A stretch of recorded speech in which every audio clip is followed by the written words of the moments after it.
अस्सलाम वालेकुम रहमतुल्लाह।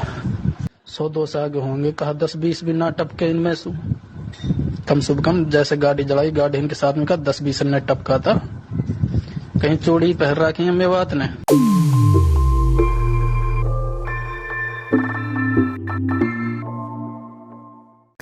नमस्ते दोस्तों, आप सबका एक बार फिर से स्वागत है आपके अपने YouTube चैनल सत्य सनातन में।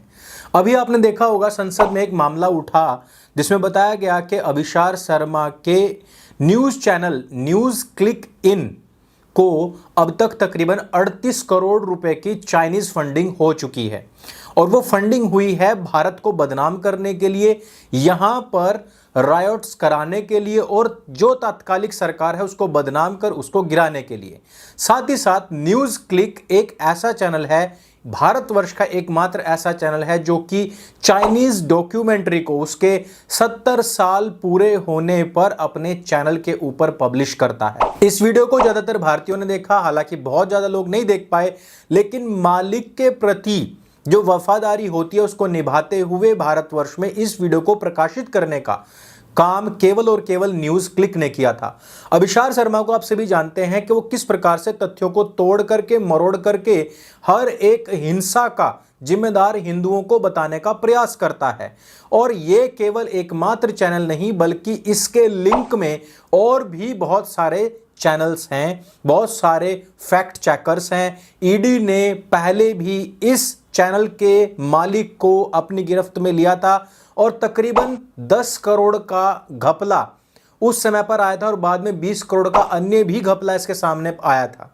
अब आप स्वयं सोच सकते हैं कि देश को तोड़ने, हिंदुओं को बदनाम करने के लिए विदेशों से इतनी बड़ी फंडिंग हो सकती है, लेकिन सनातनी कॉज को बनाए रखने के लिए या उनकी आवाज उठाने के लिए यहां भारतवर्ष में बड़ी डोनेशन तो छोड़ दीजिए, थोड़ा थोड़ा सहयोग करने में भी कतराते हैं। जैसे कि हमने अपनी 10 फिल्म प्रोजेक्ट को लेकर के आप लोगों के सामने एक निवेदन रखा था कि आप हमें कुछ डोनेट अवश्य करें, और मैं आपको ये बताते हुए बड़ी शर्मिंदगी महसूस होती है कि फर्स्ट एपिसोड का 60% भी अभी तक हम एकत्रित नहीं कर पाए हैं। अब दोस्तों, भारतवर्ष को तोड़ने के लिए केवल ये फंडिंग नहीं हुई है, इसके अलावा बहुत बड़ी बड़ी फंडिंग है। लेकिन इस मामले का खुलासा कैसे हुआ? न्यूयॉर्क टाइम ये एक ऐसा अमेरिकन अखबार है जो हमेशा भारतवर्ष के खिलाफ प्रोपेगेंडा चलाता रहता है। पिछले दिनों इसने एक रिपोर्ट छापी थी जिसमें इसने बताया था कि भारतवर्ष के अंदर न्यूज़ एजेंसीज को लेकर के क्रैकडाउन आ चुका है, जिसमें इसने बड़ा आर्टिकल लिखते हुए वहां पर रवीश कुमार का ऐसे बैठे हुए फोटो भी दिखाया था। अब सोचने की बात है कि अगर इतना बड़ा अखबार है और भारतवर्ष के खिलाफ ये बात लिख रहा है, तो भारतीय जितने भी भारत को तोड़ने वाले रिपोर्टर्स हैं, विदेशी फंडिंग खाने वाले जितने भी रिपोर्टर्स हैं, ऐसे मीडिया चैनल्स हैं, संस्थान हैं, वो तो इसका लाभ उठाएंगे ही। लेकिन एक लंबी रिसर्च के बाद में खुद न्यूयॉर्क टाइम ने इस बात को पाया कि जिस समय पर यह भारतवर्ष में क्रैकडाउन हमने दिखाया था, उसके पीछे नेविल राय सिंघम नाम का एक व्यक्ति था। यह बात आपको जानकर के हैरानी होगी कि कर्मफल सिद्धांत कहीं ना कहीं आपकी खुद की पीठ में आकर के छुरा भोंक कर बताता है कि भैया जो तुम सामने सामने देख रहे हो थोड़ा पीछे भी देख लो। अब भारतवर्ष में यह मामला उठ गया है, संसद इसके पीछे लग चुकी है, ईडी दोबारा से इसकी चिट्ठियां खोलेंगी। भारतीय जनता पार्टी के जो प्रवक्ता हैं, मंत्री हैं, वो आकर के प्रेस कॉन्फ्रेंस कर रहे हैं और बता रहे हैं कि किस प्रकार से न्यूज़ क्लिक, अभिसार शर्मा और उनका पूरा का पूरा जो गैंग है, गिरोह है, वो भारत को तोड़ने के लिए इस समय पर कार्यरत है। लेकिन हमें इसके पीछे जाना होगा और न्यूयॉर्क टाइम की इस पूरी की पूरी रिपोर्ट को पढ़ करके आप लोगों को बताना होगा कि मामला ये बहुत संगीन है।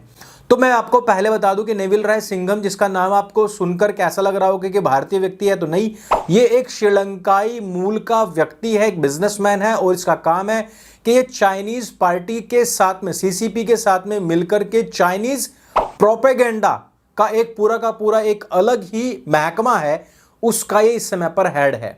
2017 में इसने एक महिला के साथ में विवाह किया था। इस महिला का नाम है जोडी इवांस। जोडी इवांस के साथ में जिस समय पर 2017 में इसने विवाह किया था, उस समय पर इसने जो इनविटेशन कार्ड भी छपवाया था, उस समय पर भी इसने डेमोक्रेसी नाउ करके एक पूरा का पूरा आयोजन करवाया था, जिसमें कि इसने कुछ भारतीय मूल के लोगों को भी बुलाया था।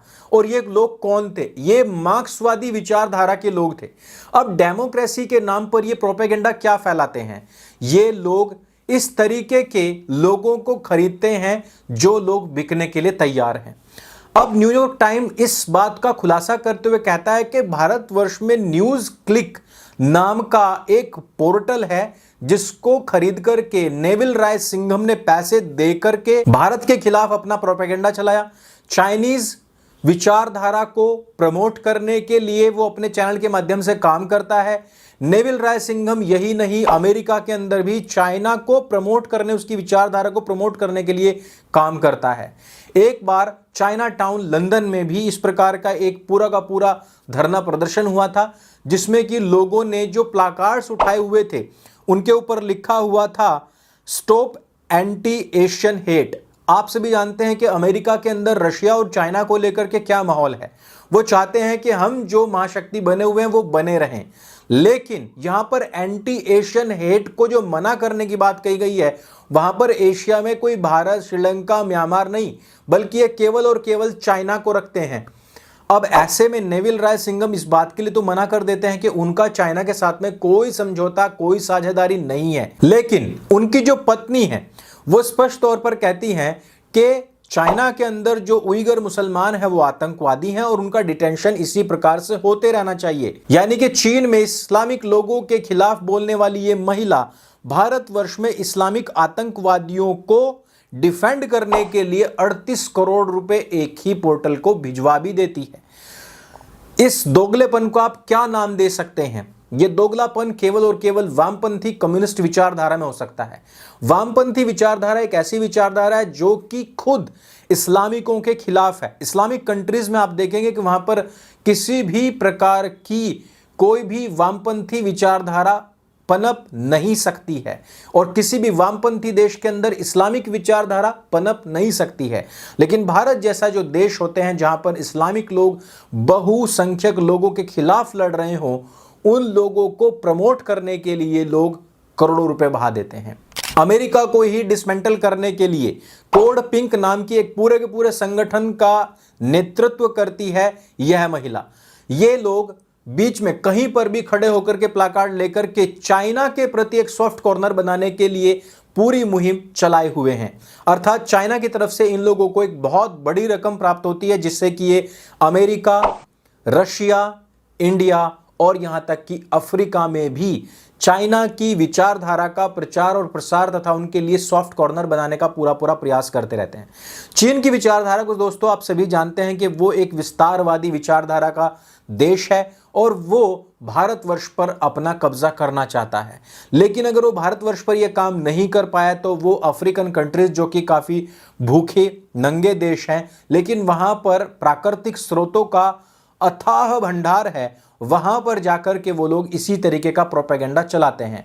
अमेरिकन लोग भी चाइना के प्रति सॉफ्ट कॉर्नर बना सके, उसके लिए भी इन्होंने अमेरिका में काफी पैसा अपना अभी तक फूंका है। तो अब चारों तरफ का विचार करने के बाद में, चीन की विचारधारा को हम समझने के बाद में, इस्लामिक लोगों के प्रति इनका अपनी कंट्रीज में जो विचार है उसको तथा भारतवर्ष में इस्लामिकों के प्रति इनके जो सॉफ्ट कॉर्नर है उसकी तुलना करने के बाद में अब हम वापस से आते हैं कि भारत के अंदर कौन कौन से ऐसे चैनल्स हैं जो कि मेवात में हुई हिंसा के बावजूद भी, वहां पर 5 हिंदुओं के मरने के बावजूद भी हिंदुओं को ही जिम्मेदार बता रहे हैं।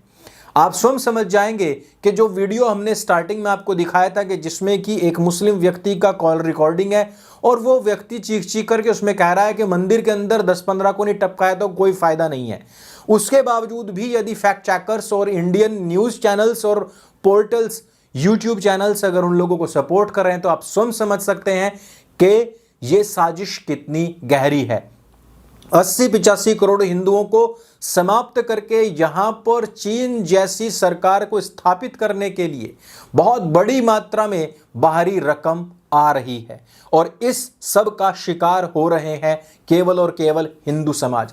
रीजन ये है कि हिंदुओं की अपनी आइडियोलॉजी क्लियर नहीं है, उन लोगों की आइडियोलॉजी क्लियर है कि यदि हमारे लोगों की भी गलती क्यों ना हो फिर भी हम अपने लोगों को ही सपोर्ट करेंगे।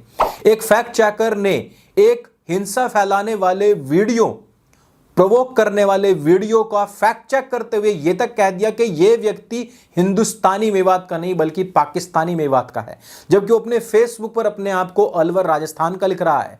इस फैक्ट चेकर ने यह नहीं बताया कि इसके इस वीडियो से कितने लोग प्रोवोक हुए होंगे और उन्होंने हिंदुओं के ऊपर हमला करने के लिए कितनी फोर्स ज्यादा लगाई होगी। इस बात का फैक्ट चेक नहीं है, जबकि यही लोग ये कह रहे हैं कि मोनू मानेसर का एक बार ये बोलने से कि वो मेवात आएगा उस वजह से हिंसा भड़क गई।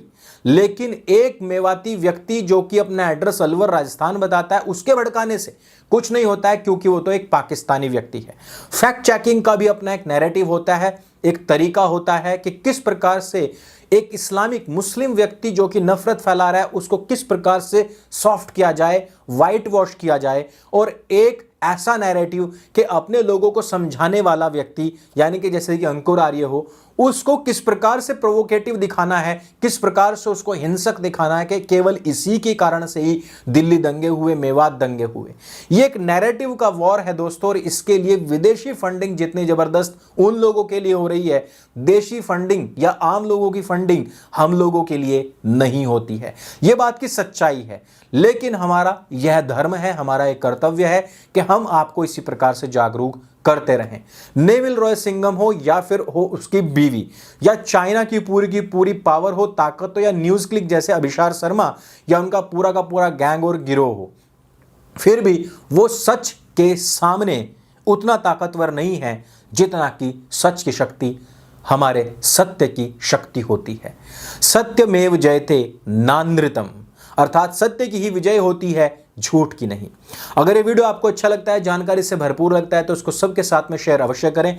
अमेरिका जो कि स्वयं भारतवर्ष को गालियां दिया करता था, आज उसी के देश को तोड़ने के लिए जब नेविल रॉय सिंघम खड़ा हुआ, तब जाकर के उसने छोटा सा न्यूज क्लिक का नाम दिया। उसकी पूरी की पूरी कहानी मैंने आपको बताई है। कर्मफल सिद्धांत किस प्रकार से कार्य करता है। अपनी मेडिसिन जब स्वयं चखनी पड़ी तो आज एनवाईटी को कैसा महसूस हो रहा है। मेरे संग बोले सत्य सनातन वैदिक धर्म की जय। जय हिंद, वंदे मातरम।